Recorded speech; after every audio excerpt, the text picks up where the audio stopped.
I didn't go into the basement because I heard something. I went down there because something stopped moving. The house had this low hum since the day I moved in.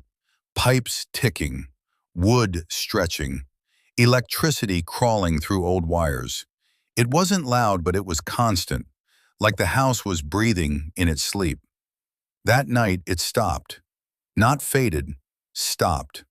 I noticed it at 2:17 a.m. because I was awake, staring at the ceiling, trying to ignore the feeling that someone else was also awake in the house. The basement door was open. I know I closed it before bed. I check it every night. The previous owner once told me, basements in houses this old can open themselves. I thought he was joking. The light switch didn't work, so I used my phone. The beam barely reached the bottom of the stairs, and that's when I saw my shoes. At the bottom, the same black sneakers I was wearing. I looked down at my feet. They were on me. I looked back down the stairs. There was a body lying on its side at the base. My hoodie, my jeans, my watch, my face. It looked like it had fallen, neck bent slightly, one arm twisted under it. I didn't scream. I walked down, slowly. Each step creaked like it didn't want me there. When I reached the bottom, I crouched. The scar above its eyebrow, from when I split my head open at 12, was there. I touched my forehead. The scar was there too. The body's eyes were open, wet, like it had just started crying. I leaned closer. It smelled like dirt, fresh soil. And then, it inhaled, just enough for the chest to move. I fell backwards so hard I hit the concrete. When I looked again, it wasn't moving. I don't know how long I sat there. Eventually, I checked its pulse. It had one. Slow, weak, but there. And the skin was warm.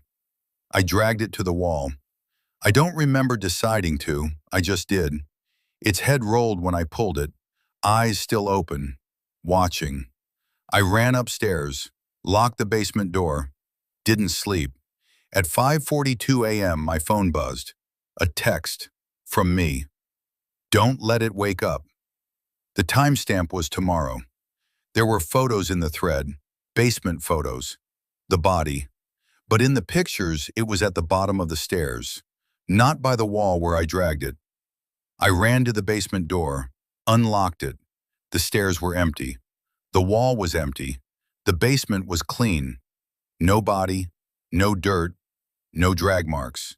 But my hands were filthy, soil packed under my nails.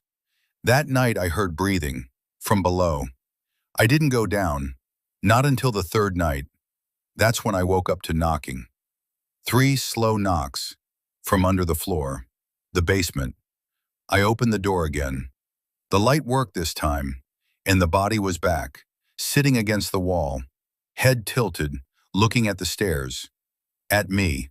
Its eyes followed me perfectly. Then it spoke, with my voice. You left me. My throat closed.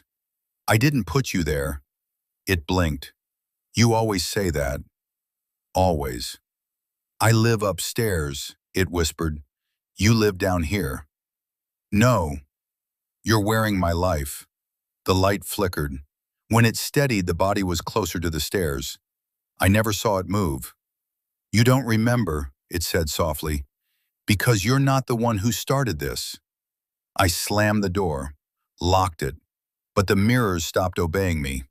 Every morning the sheets I covered them with were on the floor, and in every reflection I was half a second delayed. Bruises appeared on my wrists, finger-shaped, dirt in my ears, soil in my shower drain. The smell followed me everywhere. Fresh earth. Last night I woke up on the basement floor, concrete cold against my cheek. Dark. No phone. No light. Footsteps above me. Slow. Calm. The basement door opened. Light poured down the stairs, and I saw myself standing there, holding my phone, looking down at me. You're loud when you panic, it said. You always scratch at the door. I looked at my hands. My nails were packed with dirt. The inside of the basement door was covered in scratch marks, layers of them, old and new. I didn't, you don't remember, it whispered. It stepped closer. You're the basement one. And suddenly I remembered the first night, the hum stopping, the open door, the body at the bottom of the stairs, crying. That was me. It dragged me down, locked the door, went upstairs, and forgot, just like I did. It crouched in front of me. Its hand was warm. Mine were freezing. Every few days, it said, one of us forgets. It stood up, walked back upstairs. The door shut, locked, and now I hear the hum again. Soft, constant, like breathing. But it's not the house. It's upstairs. And eventually, the door will unlock, and one of us will forget. I just hope next time, it's me who gets the stairs. The humming stopped again 3 days later. Upstairs. That's how I knew it was my turn.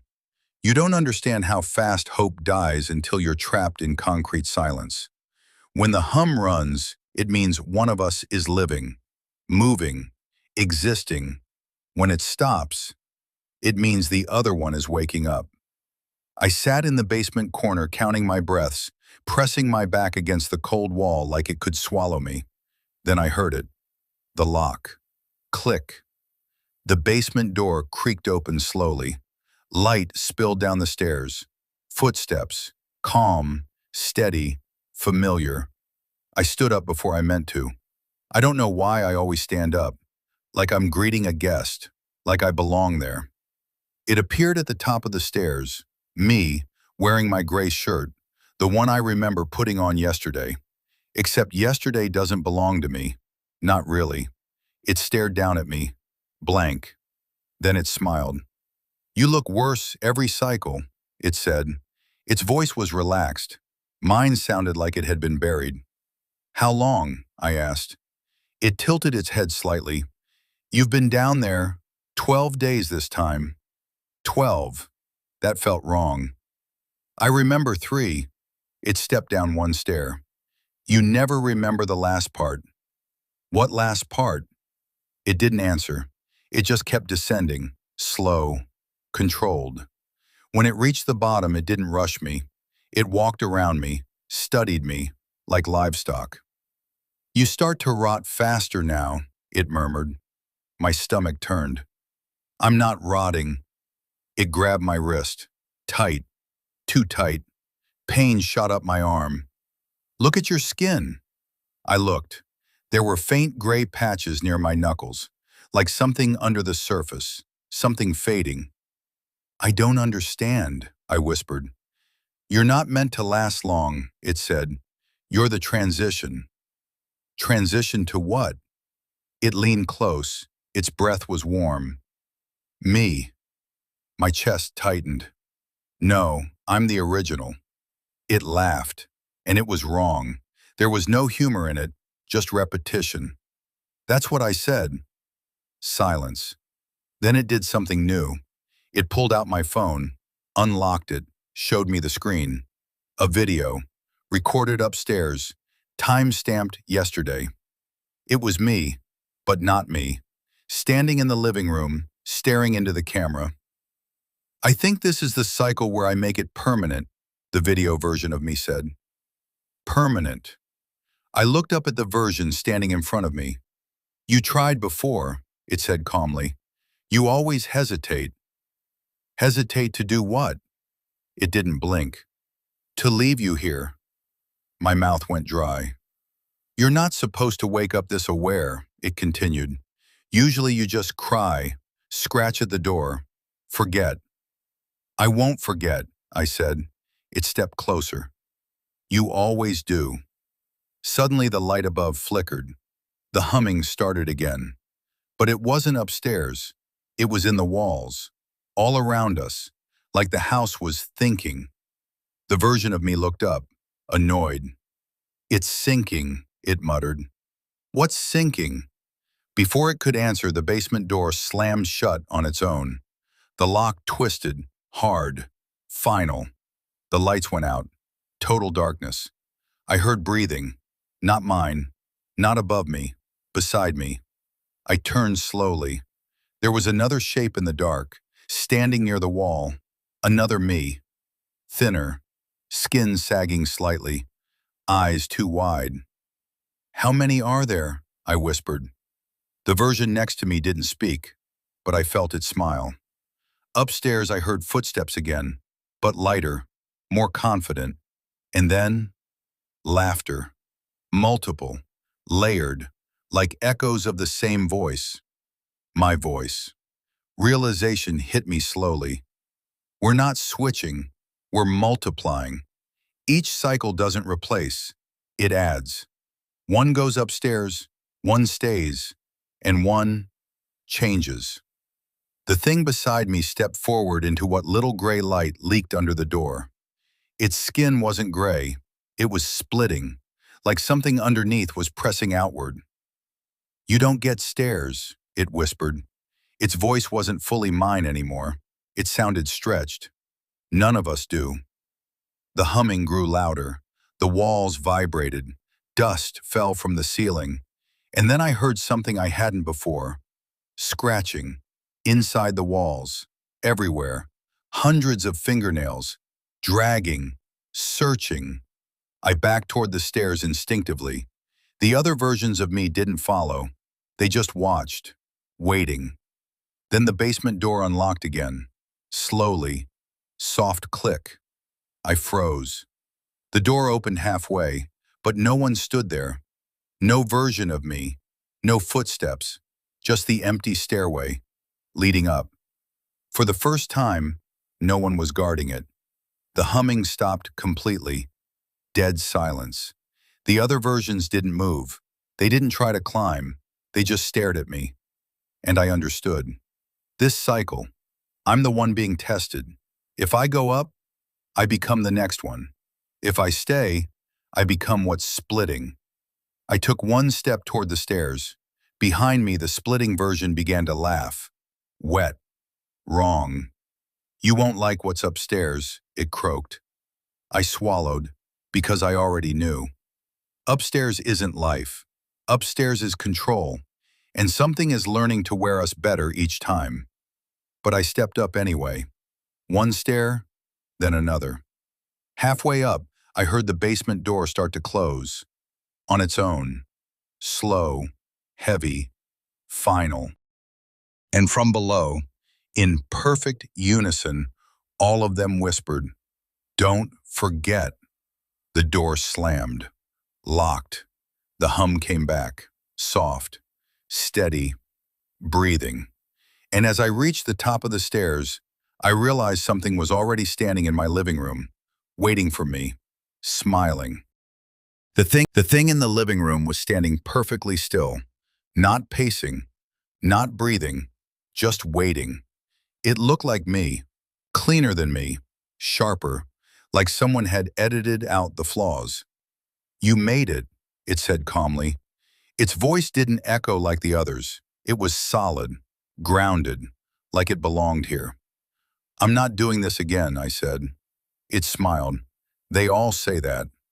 "I'm not going back down." "You don't decide that." The hum inside the walls grew louder. Not mechanical, biological, like arteries pulsing through drywall. I stepped fully into the living room. The basement door behind me clicked shut on its own. Locked. The thing tilted its head slightly. "You feel different," it observed. "I remember," I said. That made it pause. "You're not supposed to." "I remember every cycle." That wasn't true, not fully, but enough pieces had stuck this time. The dirt, the scratches, the splitting skin, the multiplying versions. "We're not replacing each other," I said slowly. "We're growing." The smile faded, just a little. "That awareness isn't good for you." "For me," I said, "or for you?" The hum spiked. The lights flickered violently. For the first time, it blinked out of sync. Half a second delay, just like the mirrors used to do to me. I stepped closer. "You're not the original either." Silence. It stared at me, unmoving. You're what happens when one of us survives too many cycles, I continued. You don't go back down. You don't rot. You stabilize. Its jaw tightened. You think you understand the system. I think you're scared. That did it. The room shifted. Not visually, physically. The walls felt closer, the air thicker. The thing's posture changed, less human, more rigid. You exist to reset degradation, it said flatly. When consciousness fragments, the house duplicates. When instability spreads, one ascends. And the rest? Containment. The word hit wrong. Containment for what? It didn't answer. Instead, the humming stopped. Completely. Total silence. Then, the walls began to breathe inward. The drywall flexed, pulsed, and I heard them again. The ones in the basement, not scratching this time, whispering, not in fear, in rhythm. I looked at the thing in front of me. You don't control it, I realized. You manage it. Its eyes flicked toward the basement door. Just for a second. That was enough. I'm not going back down, I said firmly. You don't have to, it replied. And for the first time, it looked tired. You just have to choose. The living room floor trembled. A crack formed near the basement door. Then another. The house wasn't old wooden pipes. It was layered, stacked, like skin growing over skin. And I saw it, through the cracks in the wall. Faces, hundreds, thousands, all mine. All slightly different stages of decay, of adaptation, of transformation. This isn't a loop, I whispered. It's incubation. The thing in front of me nodded once. Eventually, it said softly, one version integrates all memory, all cycles, all fractures. And that becomes... It stepped aside. Behind it, the hallway mirror reflected something that wasn't either of us. Tall, distorted, wearing pieces of our faces like incomplete masks. That, it said. The reflection moved independently, smiling wider than bones should allow. I stepped back. No. You can refuse the basement, it continued. You can refuse the stairs. The mirror figure leaned closer to the glass from the inside, pressing, stretching, but refusal accelerates integration. The whispering from the walls grew louder. The basement door began to shake. Not from someone trying to get out, from something trying to come up. The thing in front of me reached toward my chest, not violently, gently. Refusal collapses separation, it said. The versions merge faster. Its hand touched me, and I felt them. All of them. Every cycle. Every basement. Every stair climb. Every scratch at the door. All flooding in at once. Pain. Fear. Confusion. Repeating. Layering. Stacking. I dropped to my knees, screaming. The mirror shattered. Not outward. Inward. Like something stepped through. The tall figure wasn't fully formed. It flickered between faces. Mine, mine, mine. It didn't speak. It didn't need to. I understood. The house isn't trapping us. It's building something. And every time one of us refuses, it speeds up. The thing that looked like me knelt beside me. You could have kept cycling, it said almost gently. Slow growth, slow fusion. I forced myself to look up. And now? The tall shape straightened, its head nearly touching the ceiling. Now its face was stable. Not fully mine, not fully human. Eyes too deep, smile too permanent. Now there was only one hum. Not upstairs, not basement, everywhere. I won't let it use me, I whispered. The former me gave a sad smile. It already has. The tall figure extended a hand, not to grab, to absorb. And this time, I didn't feel dragged. I didn't feel pushed downstairs. I felt pulled inward, through skin, through memory, through every version at once. The basement, the stairs, the living room, all folding, all compressing, until there was no up or down, no cycle, no separation, just one consciousness, stable, integrated, complete. The house went silent, completely silent. From the outside, it probably looks abandoned. Lights off, no movement, no hum. But sometimes, when someone walks past late at night, they swear they see a silhouette standing behind the living room window, watching, learning, waiting, not for a cycle, not for stairs, for a new house. Because this one is finished, and it doesn't need basements anymore. That's the reveal. No more loop, no more copies, just one fully formed entity built from every version that ever refused. 3 months later, the house sold. No one questioned how fast it went. No one asked why the price dropped twice in a week. From the outside, it looked normal. Fresh paint, new locks, no basement smell, no hum. Because the house wasn't the system, it was just the container. The new owner moved in on a Thursday. His name was Daniel. He liked quiet neighborhoods. He liked houses with history. He said that during the walkthrough. History. He felt it the first night. Not fear, recognition. Like stepping into a room he'd already dreamed about. He stood in the living room, staring at the hallway mirror. Something about it felt deep. Not reflective. Deep. He tilted his head slightly. The reflection tilted a fraction slower. He frowned. Then it corrected itself. Perfectly synced. Daniel laughed it off. "Old glass," he muttered. He didn't check the basement that night, or the next. It wasn't locked. It didn't need to be. The third night is when it began.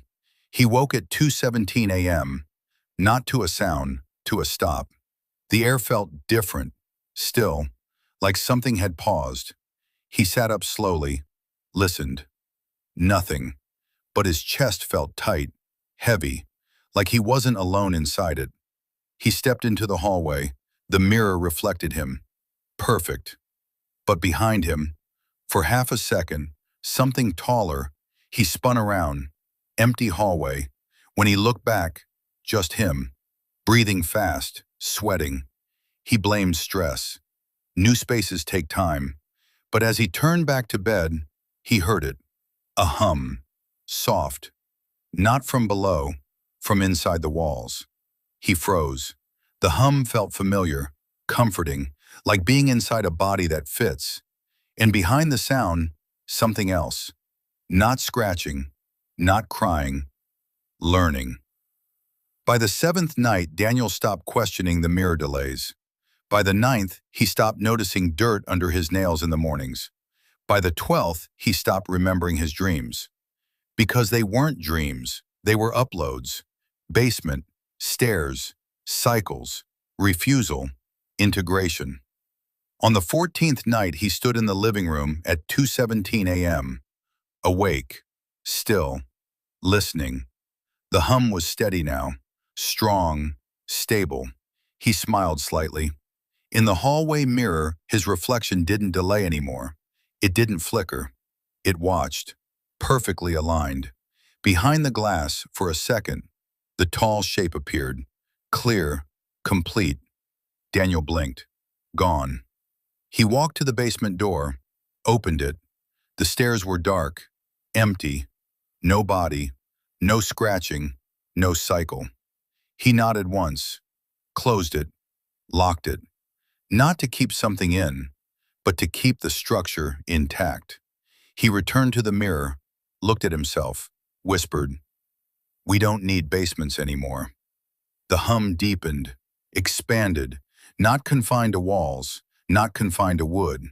It stretched beyond the property line, beyond the street. Houses are easy. People are easier. Daniel smiled again, and this time, the smile didn't belong to him. Across town, someone else woke at 2:17 a.m. in a different house. They felt something stop. Not the air, something internal. A rhythm, a hum. For a brief second, in the dark, They saw someone standing in the corner, watching, learning, waiting. The cycle didn't reset. It scaled. Now, there are no basements, only mirrors. And eventually, you'll notice the delay. Just half a second before it disappears. And that's when it's finished.